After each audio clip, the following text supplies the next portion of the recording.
திமுக அரசாங்கம் சார்பில் உச்ச நீதிமன்றத்துல ஆளுநர் அப்புறம் குடியரசுத் தலைவர்கள் இவர்களுக்கு அனுப்பக்கூடிய மசோதாக்கு கால நிர்ணயம் செய்யணும் அப்படின்னு சொல்லிட்டு உச்ச நீதிமன்றத்துல ஒரு வழக்கு தொடுத்திருந்தாங்க. இந்த வழக்குல இன்னைக்கு தீர்ப்பு வழங்கியிருக்காங்க. நீங்க எப்படி பாக்குறீங்க? இன்னைக்கு ஒரு மகத்தான நாள். இறையாண்மையை பொறுத்த வரைக்கும் ஒரு குடியரசு நாட்டுல இறையாண்மை என்பது அனைவருடைய வேத புத்தகம். இப்ப இஸ்லாமிக்கு குரானு, அவங்களுக்கு பைபிள், கிறிஸ்தவர்களுக்கு அந்த மாதிரி, நம்ம இந்துக்களுக்கு மகாபாரதம் சொல்றாங்க, இது பகவத்கீதை சொல்றாங்க.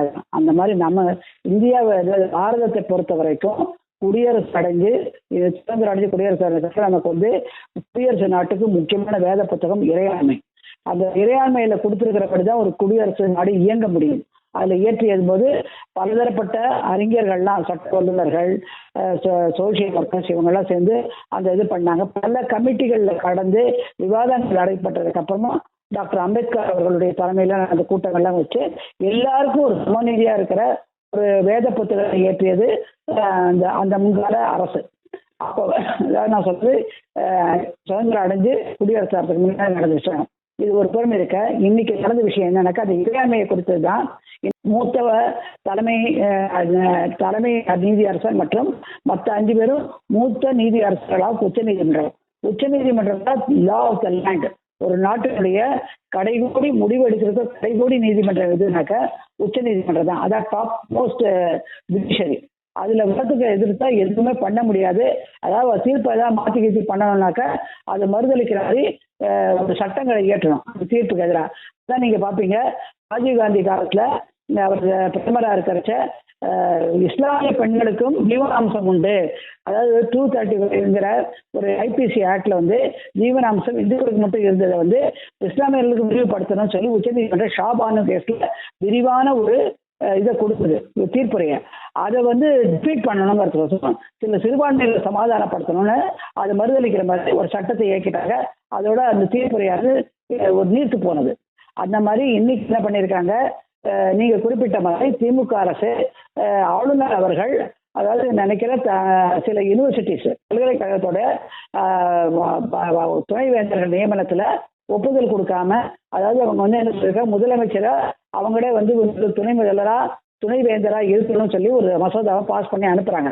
அது காலம் கடத்திட்டாரு, அதனால நீத்து போகுது. அது குடியரசுத் தலைவருக்கும் அவருக்கு கொடுத்த அதிகாரத்தை 201 கீழே அனுப்பல அப்படின்னு அதை கொஸ்டின் பண்ணி அதை சேலஞ்சு பண்ணி ஒரு ரிட்டு மனுவை உச்சநீதிமன்றத்தை தொடுத்தாங்க. அது நீதியரசர் மகாதேவன் மற்றும் இன்னொரு நீதியரசருடைய அமர்வுல அது வந்தபோது அந்த இரு நீதியரசர்கள் அமர்வானது என்ன சொல்லிச்சு, கடைசியில எல்லா இரு வாதங்களையும் கேட்டு இல்ல 3 மாசம் தான் டைம், நீங்க கடப்புல போட்டுக்கிட்டு நாள் கணக்கா நம்ம தமிழக முதலமைச்சர் 3 வழக்கறிஞர்கள், மூத்த வழக்கறிஞர்களுக்கு பாராட்டு விழா நடத்தியிருந்தாரு. அபிஷேக் மனு சிங்வி, ராகேஷ் திவேதி, எம்பி வில்சன் அவர்களுக்கும் பாராட்டு விழாவும் நடத்தியிருந்தார். ஆமா, அது பெரிய மகத்தானமா கொண்டாடுற மாதிரி ஒரு பாராட்டு விழா நடத்தினாரு. ஆனா இன்னைக்கு பாவம் அவங்களுடைய மூஞ்சியெல்லாம் செத்து போச்சு. ஏன்னாக்கா அந்த உச்ச நீதிமன்றத்துடைய 6 அமர்வு கொண்ட இறையாண்மை அமர்வானது மாண்புமிகு நீதியரசர் கவாயோட தலைமையில இருந்த அமர்வானது இன்னைக்கு அதை ரத்து செஞ்சிடுச்சு. ஏன்னாக்க அது அத்துமீறல். நல்லா பார்த்துக்கங்க, ஏன் ரத்து செய்யுதுனாக்க இந்த சாராம்சத்தை முதல்ல பார்ப்போம். இந்த தீர்ப்போட சாராம்சத்தை, முக்கியமான சாராம்சம் என்னங்கிறது பார்க்கணும். அதுக்கப்புறம் அது எப்படி அது ரத்து செஞ்சது விளக்க உரை கொடுப்போம். முதல்ல இவங்க கேட்ட கேள்வி, இந்த மாதிரி கடப்புல போட்டு வச்சு இண்டிபெண்டா பண்றதுனால, கால தாமதம் பண்றதுனால எங்களுடைய செயல்பாடுகளை கவர்னர் குறுக்கிடுகிறார். அது மக்களால் தேர்ந்தெடுக்கப்பட்ட சட்டமன்றத்தினுடைய நடைமுறைகள்ல நாங்க மக்களால் தேர்ந்தெடுக்கப்பட்ட அங்கீகாரம் கொடுத்த அரசானது உங்களுக்கு அனுப்புறோம் சட்ட மசோதாக்களை. ஆனால் அவர் பேர் என்ன, ஆளுநர் வச்சுக்கிட்டே இருக்காரு. அவர் ஒரு போஸ்ட்மேன் தான். அவர் நாங்க கொடுக்கறது அப்படியே சீல் போடணும், இல்லாட்டி கொண்டு போய் அப்படியே இதுக்கு அனுப்பணும், குடியரசுத் தலைவருக்கு.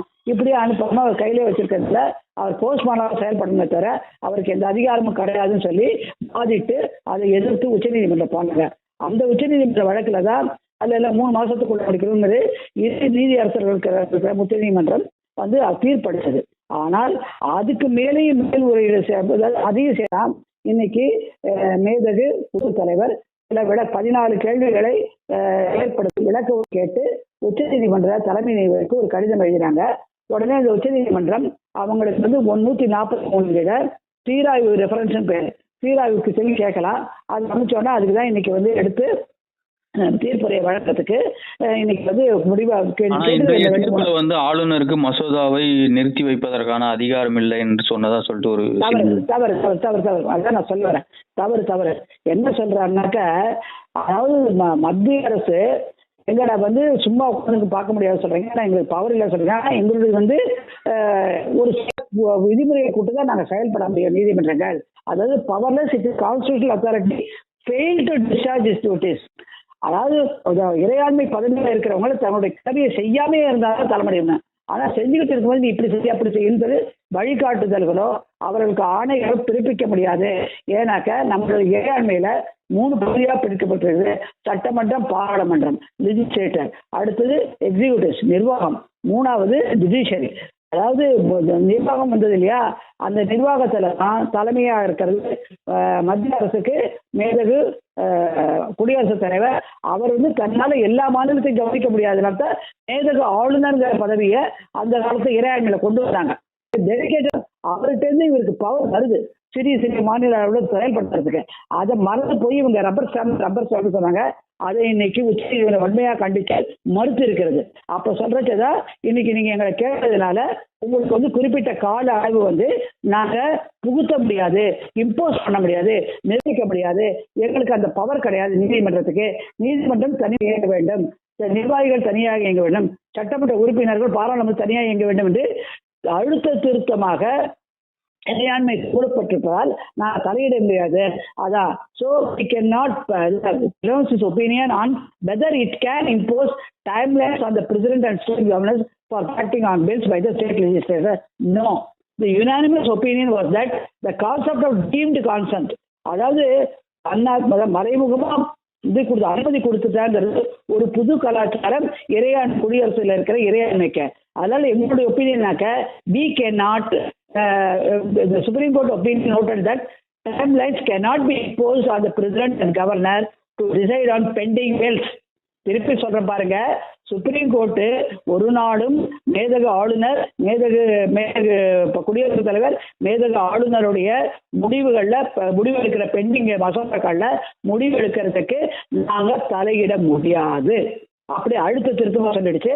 அதையும் தாண்டி ஒரு குறிப்பிட்ட காலத்துல ரீசனபிள் டைம் சொல்லி இறையாண்மையில ஒரு நல்ல சுய அறிவு இருக்கிற சொசைட்டில இருக்கிற புத்திசாலி மகன் ஒரு என்ன முடிவு குறுகிய காலத்தில் இருப்பா அதை செய்யதான் சொல்லியிருக்கு. அந்த மாதிரி அவங்க எடுக்கணும், காலம் ரொம்ப நாளாக இருக்க வேணாம், சும்மா அப்படி பாசிட்டிவ் ரிமார்க்கா சொல்லுது.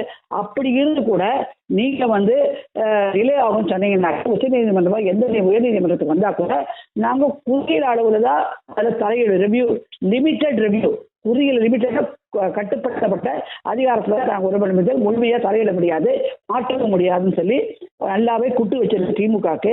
இதைதான் இந்த ஜட்ஜ்மெண்ட் இன்னைக்கு ரிசர்வ் பண்ணி இது நாங்கள் அதுக்கப்புறம் சுப்ரீம் கோர்ட் இந்த குறுகிய அளவுக்கு தான் தலையிடுமே தவிர ஃபுல்லா தலையிட முடியாதுன்னு சொல்லி மறுத்து விட்டது திமுகவினுடைய கோரிக்கை. அதாவது உச்சநீதிமன்றம் அவங்களுடைய கோரிக்கை நிராகரிக்கப்பட்டது முற்றிலுமாக. எதுக்கு சொல்ல வரானாக்க, இன்னைக்கு உங்களுடைய இந்த பல்கலைக்கழக மசோதாக்களுக்கு வரலன்னு சொல்லி போனீங்க 45 லட்சம் 55 லட்சம் ஒரு இணைக்கும் மூத்தாளர்களுக்கு செலவு பண்ணி நம்மளோட வரி பணத்தை செலவு பண்ணி சென்ற திமுக இன்னைக்கு நல்லாவே தெரியும் இறையாண்மையில எப்படி இருக்குன்னு தெரிஞ்சும் ஒரு மக்களிடையே ஒரு சிம்பத்தியை பரிதாப நிலையை உண்டாக்கிக்கிறதுக்கு மக்களை ஏமாற்றுறதுக்காக செஞ்சது. இதுதான் அன்னைக்கே நாங்கள் மூத்த வழக்கறிஞர்களுக்கு சொன்னோம், நிச்சயமாக அவங்க கூற்று எடுபடாது, மறுத்து போகும் சொன்னா இன்னைக்கு அதான் நடந்திருக்கு. எனக்கு நீங்க ஒரு சாதாரண மனுஷரா இருக்கீங்க, உங்களுக்கு பட்டா மாற்றத்துக்கு ஒரு மனு கொடுக்குறீங்க தாசில்தார்கிட்ட. அந்த தாசில்தார் கீழே இருக்கிற வில்லேஜ் ஆபீசரு அப்புறம் ரெவென்யூ ஆர்ஐஏ அவங்கள்ட்ட ஒப்பீனியனை வாங்கி அதுக்கப்புறம் அவர் முடிவு நீதிமன்றத்திலேயே இதை பதிவு பண்ணியிருந்தாங்கல்ல, ஆளுநர் என்பவர்கள் ஒரு போஸ்ட்மேன் தான், ரப்பர் ஸ்டாம்ப் அப்படின்ற மாதிரி எல்லாம் சொல்லியிருந்தாங்க. கிடையாது. அதுக்குதான் இப்ப உங்களுக்கு சொல்லிட்டு வர பாருங்க. இப்போ சாதாரண மனுஷனுடைய ஒரு மனுவை கொடுத்து 2-3 மாசம் லேட் ஆயிடுச்சு, பட்டா மாற்றம் பண்ண முடியல, உயர்நீதிமன்றத்துக்கு போனா உயர்நீதிமன்றம் சொல்லு 9 மனு தான் அவங்க கையில இருக்குன்னு வேலை நினைக்கிறீங்களா? ஆட்சியாளர்களுக்கு அந்த வேலை பணியில இருக்கணும், நிறைய பணிகள் இருக்கு. நீங்க அவங்களுக்கு குறைஞ்ச காலம் ஒரு 6 மாசம் இல்லை 10 மாசம் டைம், ஒரு 6 மாசம் கொடுக்கணும். உடனே 90 நாளுக்குள்ள 30 நாளைக்கெல்லாம் கேஸ் போடாதீங்க. அலுவலர்களுக்கு நிறைய வேலை இருக்கும்னு சொல்லி பழைய ரிட் ஆஃப் மேண்டமஸ், அதாவது டைரக்ஷன் கொடுங்க, வர ரிட் எல்லாம் வந்து என்னுடைய மனுவை வேலை செய்ய சொல்லுங்க சொன்னதுக்கெல்லாம் மறுதளிச்சு சுப்ரீம் கோர்ட்டே சொல்லியிருக்கு. அதே மாதிரி தான் இப்போ கவர்மெண்ட் வந்து ஆளுநர் மேலே சொல்றது அதே மாதிரி ஒரு எக்ஸாம்பிள் தான். அதுக்கு தான் நான் இப்போ சொன்னேன். அதுக்கு தான் இப்போ என்ன சொல்கிறேன், இவங்க வந்து இல்லை நாங்கள் கொடுக்குறோன்னாக்க அவர் ஒன்று கையெழுத்து போடணும், இல்லாட்டி உடனே கவர்னருக்கு அனுப்பணும். இவர் வந்து அதாவது குடியரசுத் தலைவருக்கும் கவர்னர் என்பவர் குடியரசுத் தலைவருக்கும் சட்டமன்றத்தில் இருக்கிற இங்கே இருக்கிற அரசுக்கும் நடுவில் இருக்கிற இடையில இருக்கிற ஏஜென்ட் இருந்து போஸ்ட் மாஸ்டர்னு சொல்லிட்டு இந்த லெட்டர் வாங்கிட்டு போய் அவங்க வீட்டில் கொண்டு போய் டெலிவரி கொடுங்க, நாங்கள் எழுதுகிற லெட்டர்னு. இதை தான் வன்மையாக கண்டிச்சிருக்குது இன்னைக்கு உச்சநீதிமன்றம். ஒரு நாள் அவர் ரப்பர் சீல் அப்படிங்கிறது ஸ்டாம்ப் சீல் குத்துறவங்கன்னு சொல்லவே முடியாது. அவர் ஒரு அதிகாரத்தில் இருக்கிறவர், அவர் இறையாண்மை பதவியில் இருக்கிறவர், அவருக்கு நாங்கள் மரியாதை கொடுக்குறோம். மேதகு குடியரசுத் தலைவருக்கு மரியாதை கொடுக்குறோம். ஏன்னா மேதகு குடியரசுத் தலைவர் இறையாண்மையுடைய உருவாக்கப்பட்ட ஒரு பதவி. அந்த பதவிக்கு நாங்கள் மரியாதை கொடுத்து தான் ஆகணும். அந்த கவர்னர்களுக்கு பொறுத்தவரை நீங்கள் ரப்பர் ஸ்டாம்ப் சொல்றது நிராகரிக்கப்படுகிறது, தவறு. அவருக்கு என்ற அதிகாரங்கள் 201 கொடுக்கப்பட்டிருக்கு. அந்த அதிகாரங்களை பற்றி செயல்படும் போது நாங்கள் தலையிட முடியாது. உச்சநீதிமன்றம் எந்த நீதிமன்றங்களும் தலையிட முடியாது. அதனால நீங்க சொல்லுவது ஏற்றுக்கொள்ள கூத்து இல்லை. இதுல என்னென்ன கூத்துனாக்க கவர்னருக்கு பயன்படுத்தி முடிவெடுப்பதற்கு இருக்கு இல்லை, ஆம் அல்லது நோ என்று சொல்வதற்கான அதிகாரமும், அதை சிறிது காலங்கள் தன் கையில் வைத்துக் கொண்டிருப்பதற்கான அதிகாரமும், இல்ல நீங்க இந்த இடத்துல தப்பு பண்ணிருக்கீங்க அப்படிங்கிற சுட்டி காட்டி தகவல் கொடுப்பதற்கு மாநில அரசு தகவல் கொடுப்பதற்கான அதிகாரமும் முழுமையாக உள்ளது. அதையும் தாண்டி அவர் தன்னால் முடிவெடுக்க முடியாது. குடியரசுத் தலைவர் எடுப்பதற்காக அனுப்புவதற்கும் அவருக்கு எல்லா விதமான அதிகாரமும் வழங்கப்பட்டுள்ளது. இதனால் 142 supreme court cannot function over functions of the president and governor. அதாவது 201 பிரசிடென்ட் குடியரசுத் தலைவர், 200 மேதகு ஆளுநர், அவர்களுக்கு அளிக்கப்பட்ட அவர்களுடைய ஃபங்க்ஷன்ஸ் வேலைகள்ல நாங்க 142 கீழே தலையிட முடியாது என்று, நீதிமன்றங்கள் தலையிட முடியாது என்று, உச்ச நீதிமன்றம் தலையிட முடியாது என்று அழுத்த திருத்தமாக இன்னைக்கு ஒரு பெரிய பெரிய குட்டை வச்சிருக்கு திமுக அரசுக்கு. அது என்னக்க ஒரு பெல்லில் அதுக்கு நான் வந்து ரொம்ப காலம் இருக்க முடியாது, இருந்தாலும் கூட லிமிட்டட் ஜுடிஷியல் குறிஞ்ச சின்ன அளவுக்கு நாங்கள் சொல்ல முடியும். தவிர ஏற்றுக்கிறதும் ஏற்றுக்கொள்ளாதும் கவர்னருடைய ஏன்னாக்கி இது ஏன் சொல்றாக்க கவர்னருடைய அதாவது 361 நல்லா பார்த்துங்க, இறையாண்மை பிரிவில் 361 கவர்னர் மேதகு ஆளுநருக்கும் மேதகு குடியரசுத் தலைவருக்கும் பாதுகாப்பு அளிக்கப்பட்டுள்ளது இறையாண்மை. அந்த இறையாண்மையில கொடுத்த அளவுக்கு அவங்க எந்த நீதிமன்றத்துக்கும் கட்டுப்பட்டவர்கள் அல்ல. அவர்களது செயல்பாடுகள் எந்த நீதிமன்றத்துக்கும் கட்டுப்பட்டு கிடையாது. அதனால நாங்கள் இதில் தலையிட முடியாது. இது தவறான முன்னுதாரணம், இரு அமர்வு கொண்டு செஞ்சது தவறான முன்னுதாரணம், இது ரத்து செய்யப்படுகிறது சொன்னாரு. அதனால இப்ப என்ன சொல்றோம், எதுக்கெடுத்தாலும் நீங்க உடனே வந்து இங்க ஓடி வர முடியாது, அவங்களுக்கு டைம் கொடுக்கணும். அதே மாதிரி மேதகு குடியரசுத் தலைவருக்கும் நீங்களே 142 எந்த முடிவும் வேணா எடுக்கலாம், அதுக்கோசரம் எங்களை வந்து ஆலோசனை பண்ணுங்க அவசியம் கிடையாது, அது உங்களுடைய விருப்பம் சொல்லி தன்னுடைய பண்பான வார்த்தைகள்ல இன்னைக்கு மேதகு குடியரசுத் தலைவருக்கு மிகவும் மரியாதையை கொடுத்து பதில் அளித்திருக்கிறது உச்ச நீதிமன்றம். இப்படியாக உச்ச நீதிமன்றம் மேதகு ஆளுநர் மேதகு குடியரசுத் தலைவர் இவர்களுக்கும் இவ்வளவு மரியாதை கொடுத்து பதில் சொல்கிறது என்றால், நீங்க இங்க கீழே உட்கார்ந்துக்கிட்டு அவரை போய் நீங்க 5 வருஷம் தான் பதவியில இருப்பீங்க, எம்எல்ஏவா இருப்பீங்க, இல்ல அமைச்சராக இருப்பீங்க, அடுத்த 5 வருஷம் மக்கள் உங்களை தேர்ந்தெடுத்தாங்க, நீங்க தான் டெம்பரரி போஸ்ட்ல இருக்கிற அர்த்தம். அப்படிப்பட்ட அர்த்தத்துல இருக்கிற ஒரு இறையாண்மையில பதவியில இருக்கிறவரை போய் ரப்பர் ஸ்டாம்பை எப்படி சொல்லுவீங்க அப்படின்னு இன்னைக்கு வினவுது யார, அந்த திமுக அரச.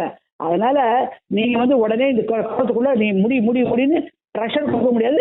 நான் அது governors are not rubber stamps but they can stall bills என்டர்ஸே, அதுக்கு ஒரு 2 வருஷம் 10 வருஷமா வச்சுட்டு இருக்க முடியாது, அவங்க ரப்பர் ஸ்டாம்ப் கிடையாதுன்னு சொல்லி இன்னைக்கு இந்த வார்த்தைகளை சொல்லுது. Governors are not rubber stamps, court can not supplement the wisdom of the governor, அவங்களோட அறிவு திறமையை நாங்க தலையிட்டு தடுக்க முடியாது அப்படி அழுத்த திருத்தமா சொல்றது. இவ்வளவு லைன் வரைச்ச இன்னைக்கு தமிழக ஊடகங்கள் என்ன போடுது, இதுக்கு மாறுதலா போடுது. இது வந்து நியாயமா? இதை தான் இவங்க வந்து பெய்டு ஜேர்னலிஸ்டா இருக்காங்க நம்ம ஆரம்பிச்சிடும். ஒரு நீதிமன்றத்துடைய தீர்ப்பைய மறுதளிச்சு ட்விஸ்ட் பண்ணி போடுறாங்கன்னா எந்த வித நியாயம்? அவங்க குறிப்பிட்ட காலத்துக்குள்ள செயல்பட்டு அவங்களுடைய இஷ்டம். ஏன்னா நான் சொன்ன மாதிரி நிறைய பணிகள் இருக்கிறதுனால ஒரே பில்லை வச்சுட்டு உட்காந்துட்டு இருக்க முடியாது. ஏன்னா மேதக ஆளுநர் ஒரு சூப்பர்வைசர் ஜூரிஸ்டிக்ஷன்ல இருக்காரு, சூப்பர்வைசர் மாதிரி இருக்காரு. 5 வருஷத்துல இருக்கீங்க, நீங்க இந்த தெருக்கடையில மது கடையை வைக்கிற ஒரு பில் போட்டது, தெருக்கு தெரு மது கடை வைக்க போறோம், டைரக்டிவ் பிரின்சிபல்ஸ்க்கு எதிராக வைக்க போறோம் சொல்லி ஒரு பில்லை அமைச்சு கையெழுத்து போடுங்கன்னு கவர்னர் சொன்ன செய்வாரா? அவர் வந்து தன்னுடைய இஷ்டத்தை அறிவு புத்தி கூர்மையை செலுத்துவாரு, செலுத்திட்டு வழக்கறிஞர்கள்ட்ட ஒப்பீனியன் கேட்பாரு.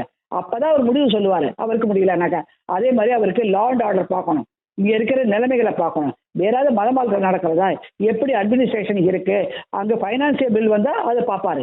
இப்படியாக அவருக்கு பல பணிகள் இருக்கிறச்ச நீங்க அனுப்புற மசோதாவெல்லாம் உடனே போடணும், 3 மாசம் டைம் கொடுங்க சொன்னது மிகவும் அபத்தம். இப்ப ஒரு ஆட்சியாளர்கள் ஆட்சிக்கு வரும்போது அவர்களுக்கு வாக்காளர்கள் 5 வருட டைம் கொடுக்குறாங்க, அதையும் குறிப்பிடுறாங்க.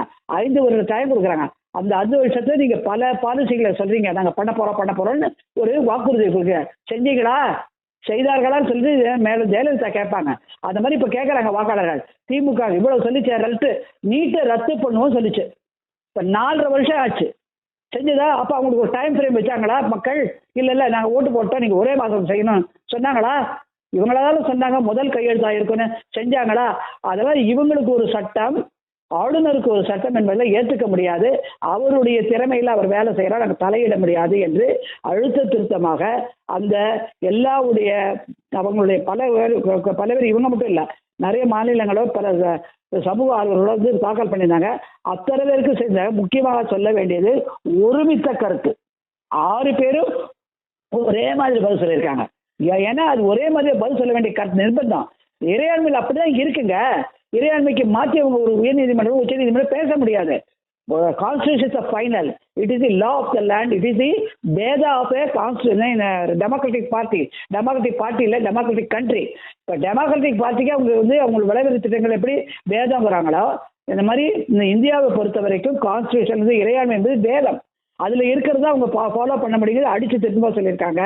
அதையும் தாண்டி கடைசியில முடிக்கும் போது என்ன சொன்னாங்க, உடனே மத்திய அரசு சார்பில் ஆஜரான சீனியர் வக்கீல் திரு துஷார் மேதா அவர்கள், உங்களுக்கு ரொம்ப நன்றி சொல்லிக்கிறோம், எங்களுக்கோசரம் பல நாட்கள் எங்களுடைய வாதங்களை கேட்டு ஒன்னொன்னு ஆராய்ந்து அத்தனை பேரும் உங்களுடைய கவனத்தை செலுத்தி தீர்ப்புரையை கொடுத்துக்கிறோம், நாங்கள் அதுக்கு மனமாற பாராட்டு ஏற்றுக்கொள்கிறோம், அதுபடி செயல்படுவோம், நீதிமன்றம் உங்களுடைய நீதியரசர்களுக்கு எங்களுடைய நன்றியை தெரிவித்துக்கிறோம் சொன்னார். உடனே கபில் சிபல் தமிழக அரசு நியமித்த வழக்கறிஞர், இல்லை நாங்களும் ஏற்றுக்கிறோம், நீங்கள் எங்களோட வந்து ஒத்துழைச்சு நாங்கள் சொன்னதெல்லாம் கேட்டு பண்ணீங்க, நன்றின்னு சொல்லி உட்காந்துட்டாரு. இதனுடைய அர்த்தம் என்ன? அப்போ வந்து உச்சநீதிமன்ற தலைமை நீதிபதி மாண்புமிகு நீதியரசர் திரு கவாய் அவர்கள் சொன்னார், நாங்களும் வந்து உங்களை பாராட்டுறோம், நீங்களும் நிறைய ஆராய்ச்சிகள்லாம் செஞ்சு பல நாட்டுகளில் இருக்கிற தீர்ப்புரைகளை எடுத்து கொடுத்து எங்களுக்கு சொல்லி எங்களுக்கு உச்சநீதிமன்றத்துக்கும் உதவி புரிஞ்சிங்க, அதை நாங்கள் மறுக்க முடியாது, உங்களுடைய சேவைகளும் பாராட்டுதலுக்குரியது, நாங்கள் 6 பேருமே ஒருமித்தமாக சொல்லியிருக்கோம், உங்களுக்கு நாங்கள் நன்றியை தெரிவிக்கிறோம், இது குறித்து மக்களுக்கு ஒரு பெரிய புரிதலை கொண்டு சேர்ப்பதற்கு உங்களுடைய வாதங்களும் இந்த நீதிமன்றத்துக்கு உதவியாக இருந்ததுன்னு சொல்லியிருக்காரு. அப்படி இருக்கும் போது இன்னைக்கு திமுக ஏன் பேட்டி கொடுக்குற, விழா நடத்தியதுக்கான செலவு யாருடைய பணம்? நம்மளுடைய வரி பணம். இந்த வக்கீல்களை வச்சு என்ன பணம்? நம்ம வரி பணம். அந்த பணத்தை இன்னைக்கு திமுக அரசு அந்த கருவூலத்துல தன்னுடைய பார்ட்டியிலேருந்து எடுத்து திருப்பி கட்டுமா? ஒரு கேள்வி வைக்கிறோம். என்னத்துக்கு வந்தீங்க நீங்க ஆட்சிக்கு? மக்களுடைய வரிப்பணத்தை கொண்டு நல்லது மேம்பாட்டு, இன்ஃப்ராஸ்ட்ரக்சர், சாலை மேம்பாடு, உணவு மேம்பாடு இதெல்லாம் செய்யறதுனால வந்தீங்க. இந்த மாதிரி எதுக்கு எடுத்தாலும் இப்ப வந்து உச்சநீதிமன்றத்தில் 1 ரூபா செலவச்சு வேஸ்ட் அடித்த பணங்கள்ல எங்களுடைய பணங்க, நாங்க வரி கட்டின பணங்க, அவங்க சொந்த காசு கிடையாது. இன்னொன்னு இப்ப பாத்தீங்கன்னா லேட்டஸ்டா இன்னொரு ஏதோ ஒரு பில் இப்ப லேட்டஸ்டா தாக்கல் பண்ணியிருக்காங்க. ஒரு என்ன யூனிவர்சிட்டி, ஒரு யூனிவர்சிட்டி இப்போ செக்னர்ல அந்த யூனிவர்சிட்டி பில்ல வந்து பாஸ் பண்ண சொல்லி உச்சநீதிமன்றம் ஓடி இருக்காங்க. இப்போ அந்த வழக்கை வந்து வித்ட்ரா பண்ணி தான் ஆகணும். ஏன்னா அந்த வழக்குக்கு இது வந்து தீர்ப்புரை பொருந்தும், அவங்க எடுக்க மாட்டாங்க, அது வந்து நிராகரிக்கப்படும். எப்ப முதல் அட்மிஷன் ஸ்டேஜ்ல நிராகரிக்கப்படும். எனவே அதை வித்ட்ரா பண்ணோம். அதை தயாரித்ததுக்கு அதுக்கான வக்கீல்களை வச்ச செலவு யாருடைய பணம்? நம்மளுடைய வரி பணம். அந்த பணத்தை திருப்பி கொடுக்குமா திமுக அரசு? திரு வில்சன், திரு இளங்கோ, யாரு RS பாரதி அவங்களே இன்னைக்கு எங்க பிரஸ் மீட்டை கொடுக்கல, அமைதியா இருக்காங்க. எஸ்ஐஆர் சாரை பத்தி போனாங்க, அங்க கூப்பிட்டு அது சட்டத்தில் இருக்கதான் பண்ணிட்டு இருக்கு இந்த தேர்தல் ஆணையம், போயிட்டு வாங்க சொல்லிட்டாரு. தலைகாலை கொடுக்க முடியாது நாங்க, அதுக்கு செலவழிச்ச பணம், அது வக்கீல்களை வச்ச பணம், நம்ம வரி பணம், அது என்ன ஆச்சு? அமலாக்கத்துறை போயிருக்காங்க, சாதாரண இடைக்கால தேர்தல் கொடுத்துருக்காங்க, அதை நீக்கிறவு செய்வாங்க, அதுக்கான பணம் என்ன ஆச்சு? நம்ம பணம். இப்படி பார்த்தா வழக்குகளுக்கு செலவழிச்சது கோடிக்கணக்கில் மக்களுடைய வரி பணம் போகுதுங்க. கஷ்டப்பட்டு சம்பாதிச்சு வரி தன்னுடைய வருமானத்தை வரி கட்டுறான். இன்னைக்கு எது தவறான ஒரு முறையை கொண்டு கேச போடுற மக்களை ஒரு மாயாஜாலத்தை உண்டாக்குற திமுகவுக்கு பலத்த அடிகள் வந்து கொண்டே இருக்கு. ஒண்ணு சார்ல அடி, அடுத்தது இந்த கவர்னருடைய அங்கீகாரத்துல அவருக்கு கால வெடு கொடுக்கணுங்கிறதுல அடி, இன்னும் எத்தனை அடிகள் வரும் வருங்காலத்துல டாஸ்மாக் கேஸ்லயும் நிச்சயமாக அவர்களுக்கு அடி விடும். அதே மாதிரி அவங்க சொத்து குவித்த வழக்குகள்லாம் அங்க போய் நின்று இருக்காங்க, அதுவும் இப்ப தோண்டப்படும் போது அதுலயும் நிச்சயமாக economic offenders are the worst அஃபண்டர்ஸ்ங்கிறாங்க. அதாவது பொருளாதார குற்றம் புரிந்தவர்கள் தான் கொலைகாரர்களோட மொத்தமான குற்றவாளிகள் என்று சொல்லியிருக்கிற உச்ச நீதிமன்றம் இப்ப எப்படி ஆம் ஆத்மியோட தலைவரை ஒண்ணும் இல்லாம அவங்களோட வழக்க வச்சு கிடுக்குப்படி போட்டு அவருக்கு எல்லாத்தையும் தண்டனை கொடுத்துருக்கோம், செந்தில் பாலாஜியோட வழக்கிலையும் இன்னைக்கு அம்புகள் பாயும். அதனால இது காலம் மாறுது. இனிமேல் திமுகவோட தில்லால் அங்கடித்தனம் வேகாதுன்னு ஒரு வழக்கறிஞர் சொல்ல. ஏன்னா எங்களுக்கு கோபம் வந்ததுங்க, தப்பா கேஸை போட்டு யாருக்கோ பீஸை கொடுக்குறாங்க. Why should we waste the tax money of the people? ரைட்டா? அதனால இன்னைக்கு உச்சநீதிமன்றத்தோட தீர்ப்புரை எல்லா மாநில அரசுகளுக்கும் பொருந்தும், எல்லா ஆளுநர்களுக்கும் பொருந்தும், மேதகு குடியரசுத் தலைவருக்கு பொருந்தும். இனிமே இவங்களுடைய இந்த பொய் குற்றச்சாட்டு எல்லாம் பலிக்காதுங்கிறத நம்ம பதிவு செய்கிறோம்.